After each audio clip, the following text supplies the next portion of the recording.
Imaginen una nación con los mejores índices económicos y de desarrollo humano de Latinoamérica, con una tasa de crecimiento anual de 1,4% y con una política de gobierno enmarcada en la visibilización de los sectores más vulnerables que salieron de la pobreza. Esa nación era Bolivia. Ahora imaginen que todas esas conquistas sociales de un plumazo fueron derogadas a través de un golpe de Estado orquestado por el mismísimo organismo invitado como observador del proceso electoral, la OEA, que debe ser equilibrada para impulsar las democracias de los países miembros y que luego de consolidado el cambio de régimen, seguramente de manera ilegal y que al mismo puro estilo pinochetista, reciba la banda presidencial de manos de un sector de la Fuerza Armada, cómplice de su aventura golpista. Eso sucedió en Bolivia.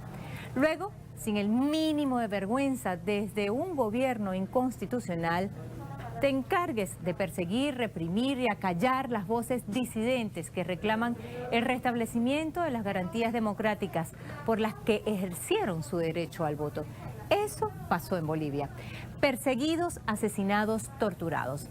Resulta que en este proceso de búsqueda de justicia se han detenido algunos de los responsables de este delito contra la nación y que desde las principales organizaciones que hace escasos meses guardaron un silencio cómplice en el golpe de Estado contra Evo Morales, que hicieron silencio frente a la voraz persecución, se denuncie no solo una violación de derechos humanos a esos que detuvieron, que no la hubo, sino que pidan la liberación de los que sí cometieron el delito. Realmente insólito. Desde el pasado 13 de marzo, la expresidenta de facto, Yanine Áñez, se encuentra en prisión preventiva junto a 2 exministros de su gobierno golpista, bajo acusaciones de sedición, terrorismo, conspiración y corrupción. Bolivia, ¿justicia o venganza? Pongamos el punto en la I.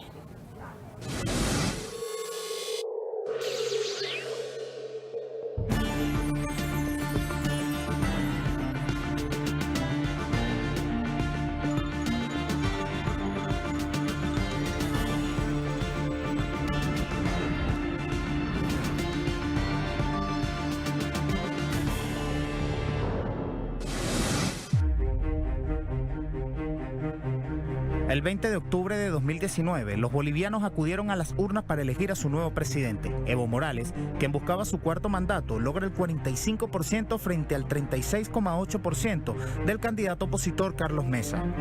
Mientras el país esperaba los votos de las zonas rurales, sectores de la derecha llamaron a sus seguidores a salir a la calle, lo que generó un escenario propicio para la intervención de los organismos internacionales. Emitidos los resultados de la primera vuelta, posicionan a Evo Morales con el 46,4%. Inmediatamente, Mesa denuncia un fraude, lo que desató en incidentes violentos en todo el país. Al tiempo, la Organización de los Estados Americanos, OEA, determinaron fraude sin presentar pruebas concretas, lo que derivó en una serie de bloqueos y una escalada de violencia que visibilizó el lado racista de las manifestaciones. Las imágenes de la exalcaldesa por el MAS, Patricia Arce, quien fue secuestrada, vejada y obligada a caminar descalza, llena de pintura roja, por una turba de manifestantes reaccionarios. Actualmente, Patricia Arce conquistó un escaño en el Senado por el departamento de Cochabamba a través del voto popular. Evo Morales, acorralado por el ejército, la Policía Nacional y grupos reaccionarios para evitar una masacre, fue obligado a renunciar a su cargo como jefe de Estado, autojuramentándose como presidenta de facto y con Biblia en mano Yanine Áñez. El pasado 18 de octubre se realizaron nuevamente elecciones generales en el país andino, después de que el gobierno de facto postergara los comicios en 3 ocasiones en menos de un año. En estas elecciones, el binomio presidencial conformado por Luis Arce y David Choquehuanca resultó ganador en primera vuelta con más del 55% de los votos, confirmando de esta manera la voluntad popular del pueblo boliviano.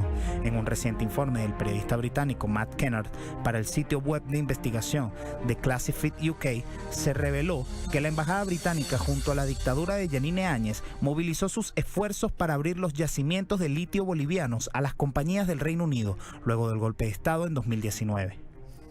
El documento señala el rol central de la embajada británica tuvo en este cambio de régimen. La oficina diplomática llevó una empresa de ciberseguridad con estrechos vínculos con la CIA y la NSA a Bolivia en marzo de 2019, meses antes del golpe militar, así como al tanque de pensamiento Chatham House, financiados por el Departamento de Estado estadounidense, el Reino Unido, el ejército británico y las compañías petroleras y Chevron.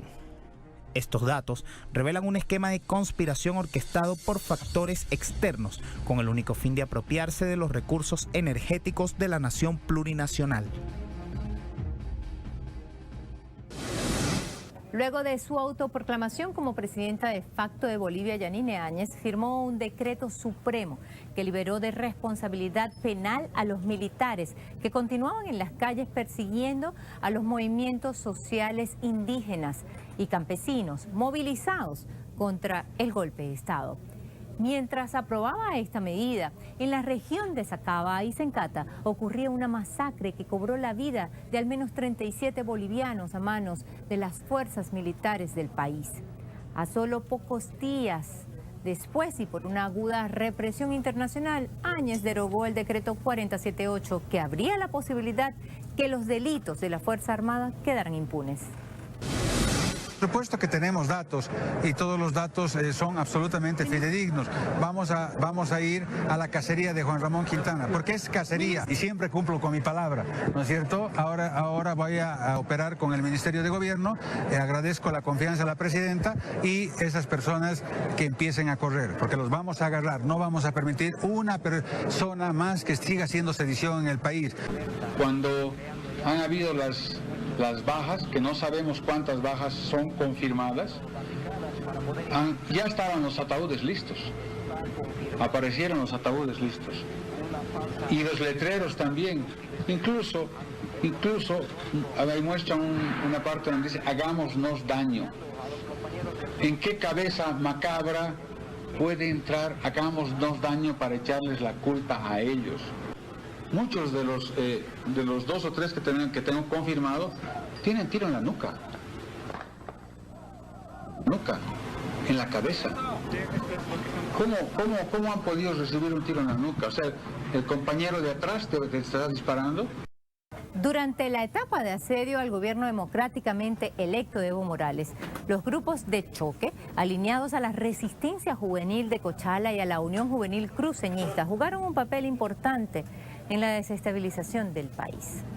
Consumado el golpe, estos sectores extremistas emprendieron una cacería de brujas con la intención de erradicar todo, absolutamente todo lo que oliera a socialismo, así como intimidar y agredir a los movimientos sociales que se mantenían en la calle protestando contra los atropellos del gobierno de facto.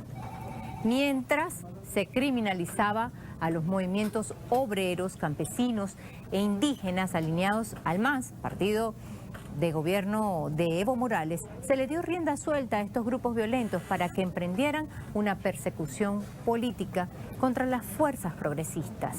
Nos preguntamos, ¿qué intereses subyacen en la estructura de estos grupos de choque?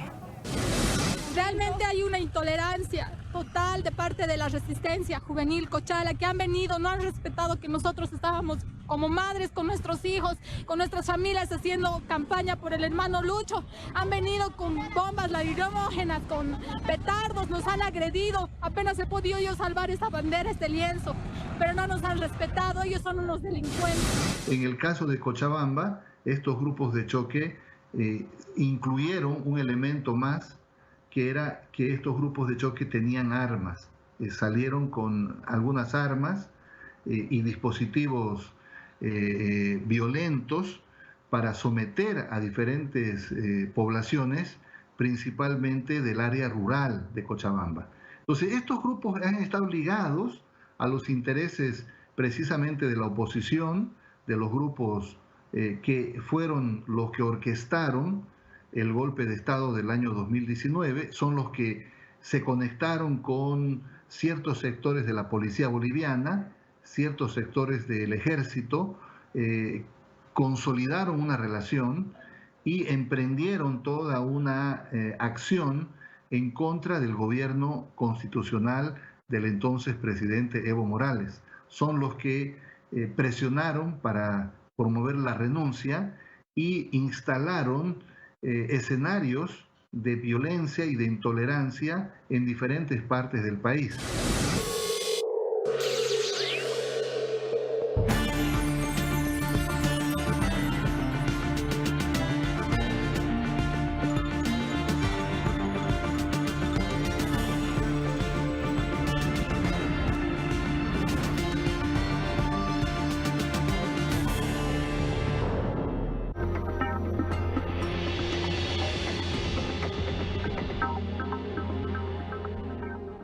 En diciembre de 2019, China reportó los primeros casos de un nuevo virus que afectaba a su población. Seguidamente el virus se propagó por varios países de Asia y Europa, lo que llevó a que el 11 de marzo de 2020 la Organización Mundial de la Salud declarara oficialmente una pandemia mundial. Este nuevo coronavirus, conocido como COVID-19, se sumó así al grupo de enfermedades que han afectado la salud mundial, como la peste negra, la viruela, la gripe de 1918 y más recientemente la influenza A H1N1.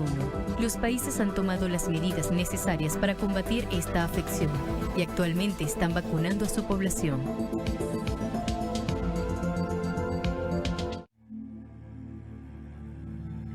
Fujimori cierra una página de la historia, entre comillas, republicana del Perú, disuelve el Congreso, disuelve los partidos políticos, encierra a todos los compañeros sindicalistas, periodistas, toda una gente que representaba el espíritu de cambio en el Perú, cierra todos los periódicos y empieza evidentemente a reorganizar el Perú en función de impulsar el neoliberalismo a toda marcha, a todo dar. Es uno de los últimos países que impulsa el neoliberalismo en América Latina.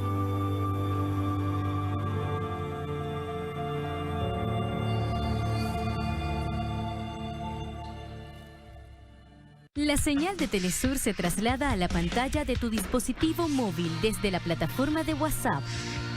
Añade a tus contactos el número +54 9 381 203 2682 o escanea nuestro código QR. Con enviar hola, recibirás un mensaje con nuestro menú de opciones. Escoge la que sea de tu preferencia y mantente informado sobre los acontecimientos más recientes.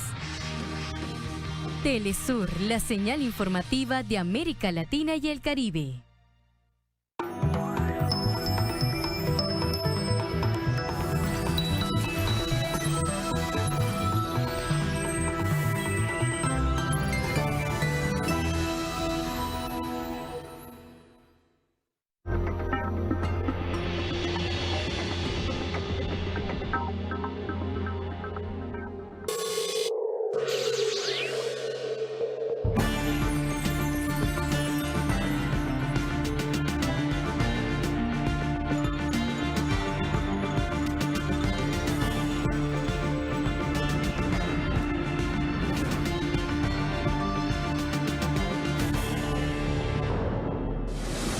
En horas de la tarde, el pasado 16 de marzo, los distintos representantes de los comités cívicos de todos los departamentos del país sostuvieron una reunión en la sede del Comité Cívico Pro Santa Cruz.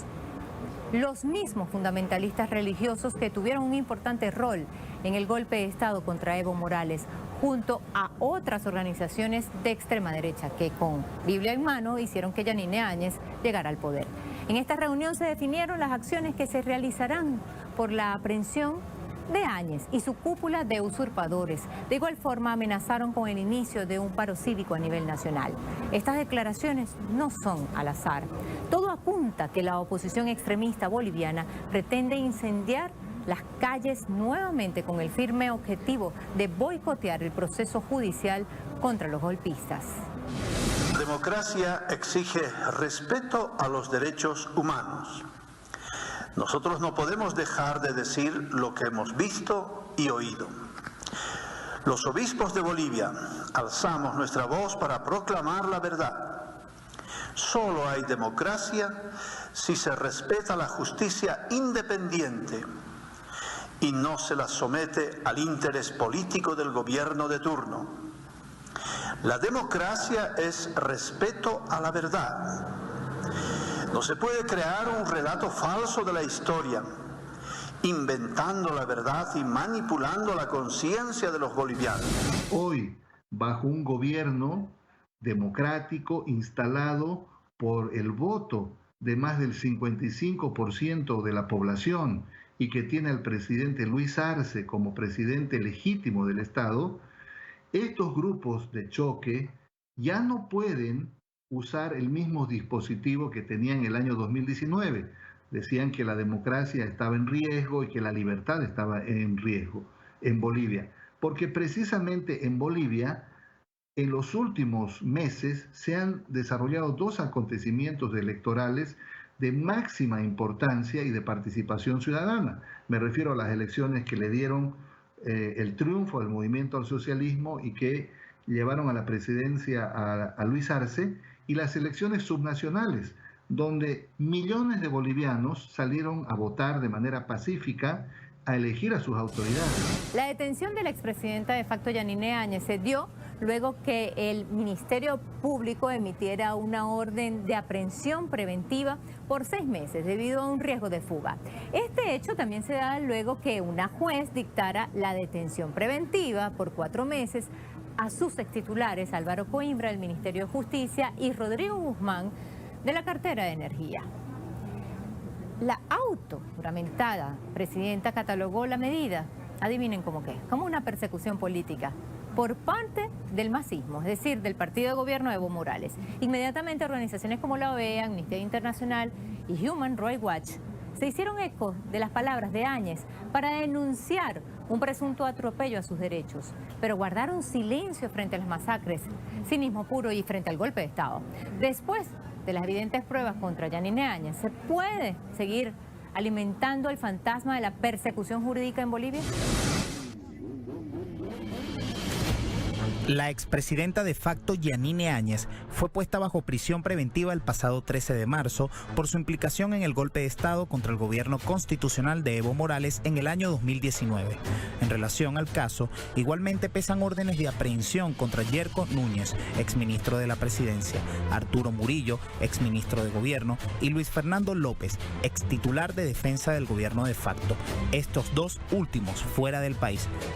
De igual forma, la Fiscalía ordenó la detención del excomandante de las Fuerzas Armadas Williams Kaliman y del exgeneral del Ejército Pastor Mendieta por los delitos de sedición, terrorismo y conspiración.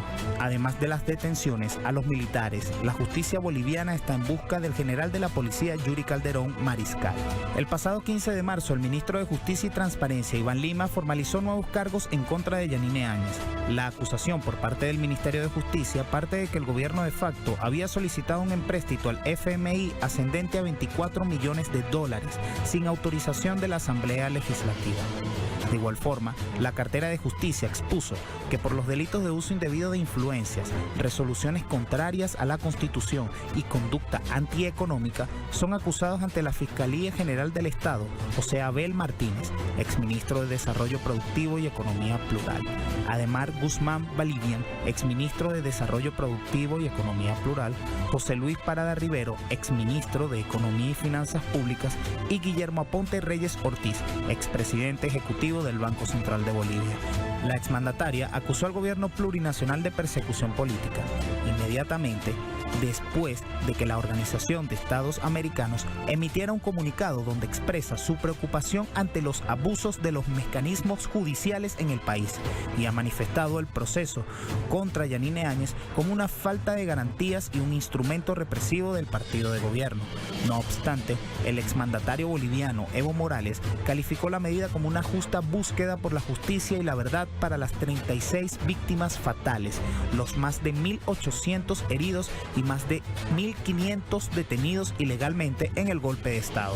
Por su parte, el secretario ejecutivo del ALBA TCP, Sacha Llorenti, enfatizó que Almagro no tiene autoridad moral para pronunciarse sobre lo que sucede en Bolivia. Los pueblos de nuestra América saben que él es responsable del golpe de Estado, cómplice de las masacres y que fue soporte del gobierno de facto en Bolivia.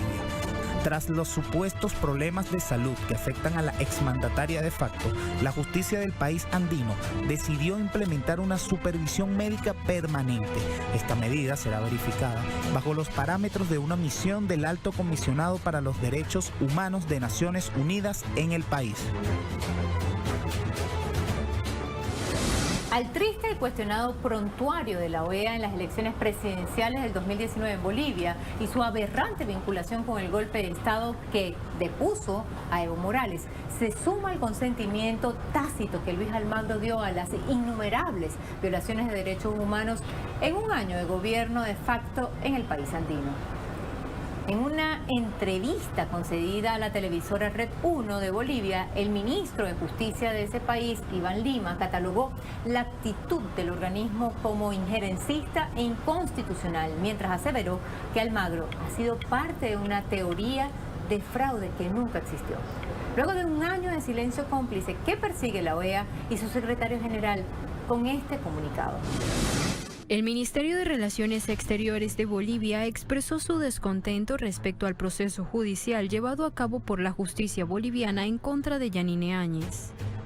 Una vez más, Luis Almagro se pronunció utilizando el discurso sobre derechos humanos para favorecer a los intereses particulares y políticos que representa, dejando de lado la defensa de las víctimas de gravísimas violaciones de derechos humanos cometidas por el gobierno de facto, que abusó de su poder para perseguir, torturar y asesinar a quienes tienen y tenían como enemigos políticos.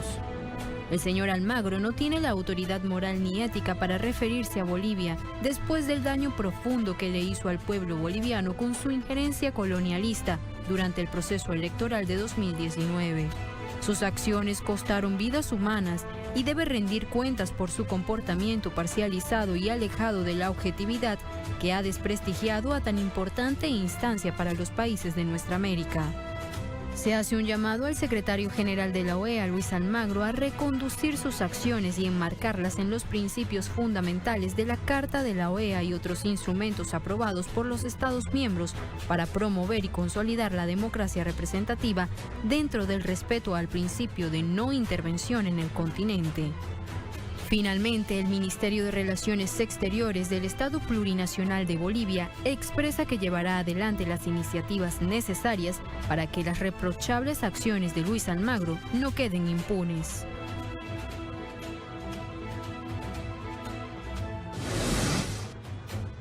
Por su parte, el Grupo de Puebla emitió un comunicado rechazando la actitud injerencista del organismo regional.